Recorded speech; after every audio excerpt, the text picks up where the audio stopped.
கோயில் நானும் சொல்லிட்டேன். நானும் ஆக்சுவலாக நீங்கள் வந்து இல்லை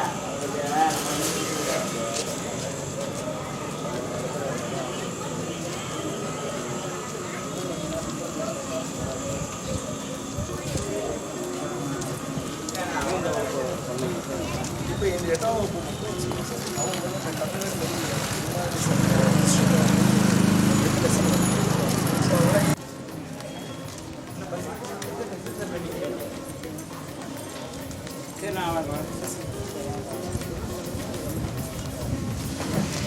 பஸ்ஸுக்கு வர்றேன்.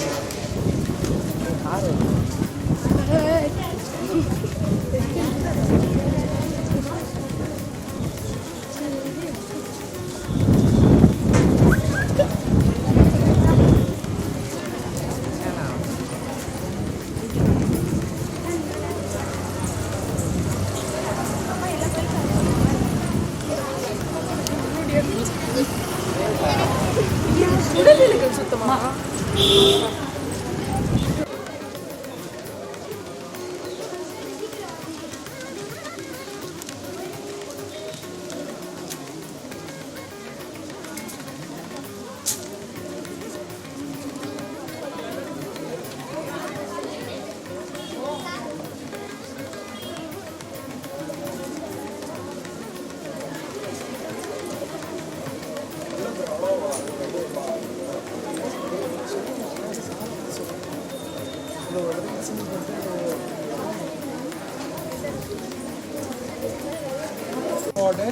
இந்த ஹெரிட்டேஜ் டேவை கொண்டாடுறது. ஹெரிட்டேஜ்னா என்ன சொல்லுவோம்? பழங்காலத்து இது அதுதான் பாரம்பரியம் அப்படிங்கிறது. இந்த பாரம்பரியத்தை போற்றும் விதமாக என்ன பண்ணுறோம் அப்படின்னா இன்றைக்கி ஹெரிட்டேஜ் டே அப்படிங்கிறது டீச்சர்ஸ் டேவோட சேர்ந்து கொண்டாடுறோம். அதுக்கு வந்து நம்மளுக்கு யார் சீஃப் கெஸ்ட்டாக வந்திருக்காங்கன்னா சார் தான் வந்து சீதாராமன் அப்படிங்கிற சாரு. இவங்க வந்து என்னென்னா நம்ம திருமங்கலக்குடியிலேருந்து எங்கே போகிறோம் கும்பகோணம். திருமங்கலக்குடியிலேருந்து கும்பகோணம் போகும்போது ஸ்ரீவத்சம் அப்படின்னு சொல்லிட்டு ஒரு பெரிய பில்டிங் கட்டி அதில் வந்து ரொம்ப ஏஜ்டு பீப்புள் எல்லாரையும் கவனிச்சுக்கிட்டு சார் வந்து அவ்வளோ பெரிய தொண்டு பண்ணிகிட்டு இருக்காங்க. ஓகேவா? அதுக்கு என்ன பண்ணணும் நம்ம ஃபஸ்ட்டு ஏன்னா ஒரு பெற்றவங்களை வந்து இந்த காலத்தில் பார்க்கறது கவனிக்கிறது ஒரு சுமையாக கருதுறது. இந்த காலத்தில் யாரோட பெற்றவங்களாக இருந்தாலும் சரி நான் அவங்கள பார்த்துக்கிறேன்னு சொல்லி அந்த பொறுப்பு எடுத்து அவங்க அந்த தொண்டு செஞ்சுக்கிட்டு இருக்காங்க. அதுக்கு மறுபடியும் நம்ம ஒரு நல்ல கிளாப் பண்ணலாம். அது மட்டும் கிடையாது அவங்க ஒரு மிகப்பெரிய பில்டர். கட்டிடம் கட்டிக்கிட்டே இருப்பாங்க. அந்த மாதிரி மிகப்பெரிய பில்டர். இது எல்லாத்தோட ரொம்ப முக்கியமான விஷயம் என்னென்னா தமிழ் மேலே உள்ள பற்று ஜாஸ்தி அவங்களுக்கு. அந்த தமிழ் மேலே உள்ள பற்றுனால என்னென்னா கிட்டத்தட்ட நிறைய புக்ஸு ஒரு 200-300 புக்ஸ் போல் சார் வந்து எழுதியிருக்காரு. எல்லாமே பப்ளிஷ் ஆகிருக்கு. நேற்று போனோன்னே இந்தாங்க சார் உங்கள் ஸ்கூல் லைப்ரரிக்கு வச்சிங்கன்னு சொல்லிட்டு இவ்வளோ புக்ஸை கையில் கொடுத்துட்டாரு சார். Thank you sir. அப்படிப்பட்ட பெருமைக்கும் போற்றுதலுக்கும் உரியவர் தான் நம்மளுக்கு இன்றைக்கி சிறப்பு விருந்தினராக வந்து இந்த கட்டிடக்கலையை பற்றி நுணுக்கங்கள் விஷயங்கள் பழங்காலத்தில் ஏன் அப்படி செஞ்சாங்க, அதோட அர்த்தம் என்ன, அதோட குறிப்புகள் என்னென்ன இருக்குது அப்படிங்கிறது எல்லாமே அவங்க வந்து சொல்ல போகிறாங்க இன்றைக்கி. அது மட்டும் கிடையாது, அவங்க வந்து ஜோதிடத்துலேயும் வந்து வல்லுனர். அவங்க ஆண்டாள் வந்து எப்போ பிறந்தாங்கன்னு சொல்லி இவங்க கண்டுபிடிச்சி இப்போ சொல்லியிருக்காங்க. ஆண்டாள்ன்றது யார்? சாமி. Very good. பெரியாழ்வாரோட பொண்ணு இல்லையா? பெருமாள் மேலே பக்தி கொண்டவங்க. அவங்க வாழ்ந்த காலத்தில் நம்மளாம் பிறக்கவே இல்லை. சார்லேருந்து எல்லாம் பிறக்கல. ஆனால் இவங்க வந்து அதை கண்டுபிடிச்சி ஆண்டாள் இந்த தேதியில தான் பிறந்திருப்பாங்கன்னு சொல்லி கண்டுபிடிச்சி சொல்லியிருக்காங்க. இன்னமும் அவருக்கு சொல்லிக் கொடுத்த தங்கராசு அப்படிங்கிற தமிழ் வாத்தியார் மேலே பற்று வச்சு ஒவ்வொரு வருஷமும் அவங்கள்ட்ட போய் ஆசீர்வாதம் வாங்கி அவர் ஜெயங்கொண்டத்தில் இருக்கார். அவரை போற்றி புக்ஸும் நிறைய எழுதியிருக்காங்க. இன்னமும் அவர் சொல்லுவார் சாரை பற்றி. ஸோ ஏன் இதெல்லாம் சொல்கிறோம் அப்படின்னா பெரியவங்களுக்கு மதிப்பு கொடுக்கணும். ஒரு நிமிஷம் கூட என்ன பண்ணக்கூடாது, கெட்டதை செய்யக்கூடாது, கெட்டதை நினைக்கக்கூடாது, அப்பா அம்மாவை மதிக்கணும். இன்னொன்று இப்போ சொல்லிக் கொடுக்குற விஷயங்கள் எல்லாத்தையும் பார்த்துட்டு இந்த பாரம்பரியத்தையே தமிழர் பண்பாட்டை நம்ம என்ன பண்ணணும் அப்படின்னா பாதுகாக்கணும், நம்ம மதிக்கணும், வளர்க்கணும். அதுதான் இம்பார்ட்டன்ட். அதுக்காக தான் இந்த ப்ரோக்ராமே வச்சுருக்கோம். இப்போ அதுக்கு தான் சார் வந்து அவ்வளோ ஷெட்யூல் பிஸி ஷெட்யூலை விட்டுட்டு நம்ம ஸ்கூலுக்கோசரம் நம்ம பசங்களுக்கோசரம் உங்களுக்காக வந்திருக்காங்க. ஓகேவா? ஸோ அவங்க என்ன சொன்னாலும் நோட்ஸ் எடுத்துக்கணும், அதை நோட் பண்ணிக்கணும். நீங்கள் போய் அதை வீட்டில் போய் சொல்லணும். அப்போ தான் உங்கள் மனசில் அது பதிஞ்சிருக்குன்னு அர்த்தம். அதை வந்து எக்காரணத்தை கொண்டு தமிழோட பண்பாடு பாரம்பரியம் இந்த மாதிரி விளக்கங்கள் எல்லாம் நீங்கள் என்ன பண்ணணும், பாதுகாத்து உங்களுக்கு தெரிஞ்சவங்களுக்கு சொல்லணும். நீங்களே நாளைக்கு பேரண்டோடு அந்த கோயிலுக்கு வரீங்க, வந்தீங்கன்னா என்ன சொல்லணும், இந்த சிற்பம் இப்படி இருக்குது, நான் என் சார் சொன்னாங்க, இது இப்படி இருக்குது, இதெல்லாம் காரணம் என்னென்னு அவங்களுக்கு சொல்லணும். உங்கள் ஃப்ரெண்ட்ஸ் வந்தாலும் சொல்லணும். ஓகேவா? இப்போ சார் பேசுவாங்க. பேசு.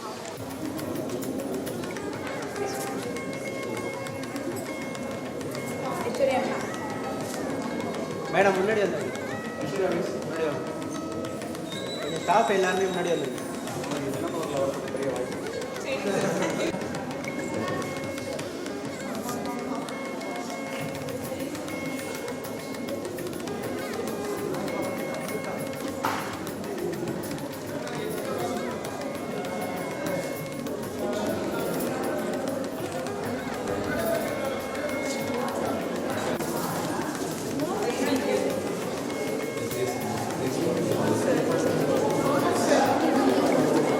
கோவில்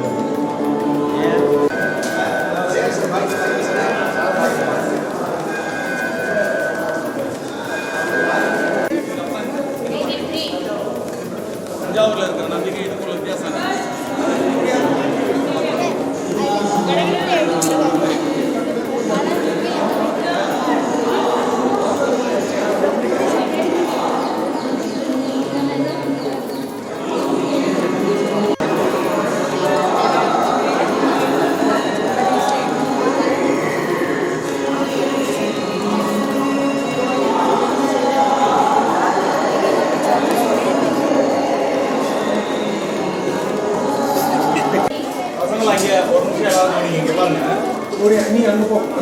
இந்த கோயிலில் வீட்டுருவாக்கம் பண்ணும்போது அங்கே இருந்த ஒரு சில கல்வெட்டை வந்து இங்கே ஃபுல்லாக கல்வெட்டு இருக்கு.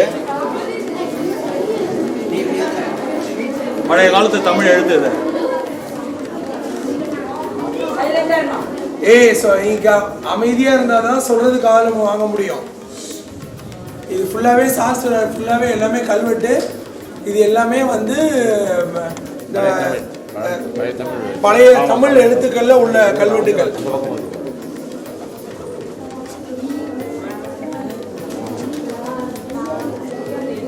இது மாதிரி ஒரு 168 இந்த கோயிலில் வந்து படியெடுக்கப்பட்டிருக்கு. அந்த சைடும் இருக்கு. அந்த சைடும் இருக்கு பாருங்க.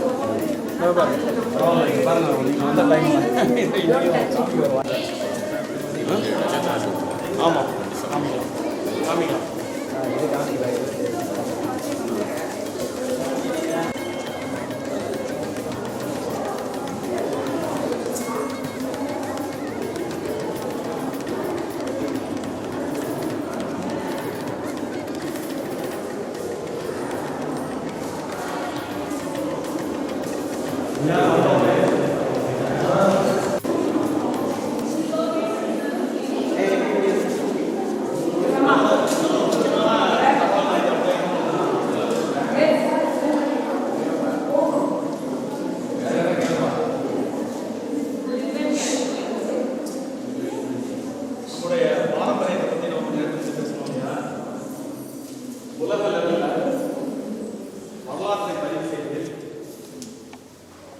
இந்தியா முதலிடம் பிடிக்கிறது என்று கூறினால் அது மற்றும் ஒரு முறையான இருக்க முடியாது.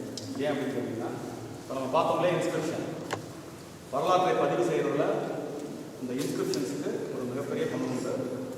உலகத்திலேயே ஒரு கால நிலையில் அதிகப்படியாக இன்ஸ்கிரிப்ஷனல் எவிடன்சஸ் பதிவாகிருக்கக்கூடிய ஒரு நாடு எது அப்படின்னா இந்தியா.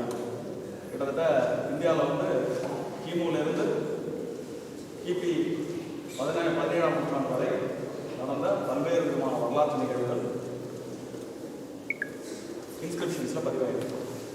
ஏறத்தாழ 1,00,000க்கும் மேற்பட்ட இன்ஸ்கிரிப்ஷன்ஸ் வந்து இந்தியா படம் வச்சிருக்கு. அதில் பாதி கிட்டத்தட்ட 50,000 இன்ஸ்கிரிப்ஷன்ஸ் தமிழ்நாட்டில் இருந்து வச்சிருக்கு அப்படின்னா ஆச்சரியமாக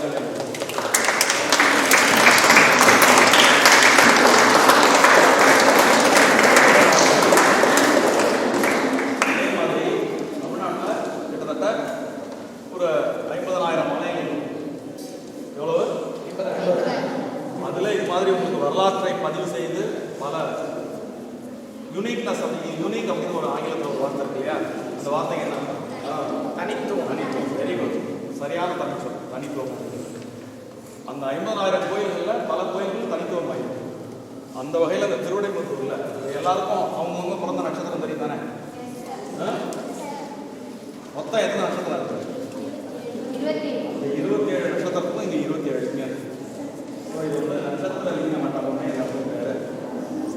இந்த மாதிரியான அமைப்பு ரொம்ப சில கோயில்கள் தான் இருக்கு.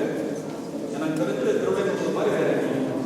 அதனால நீங்க ஒரு கிளாஸ் அவங்கவுங்க நட்சத்திரத்துல ஒரு 5 மினிட்ஸ் தரோம். அவங்கவுங்க நட்சத்திரம் எங்க எழுதிருக்குன்னு பார்த்து சரியா?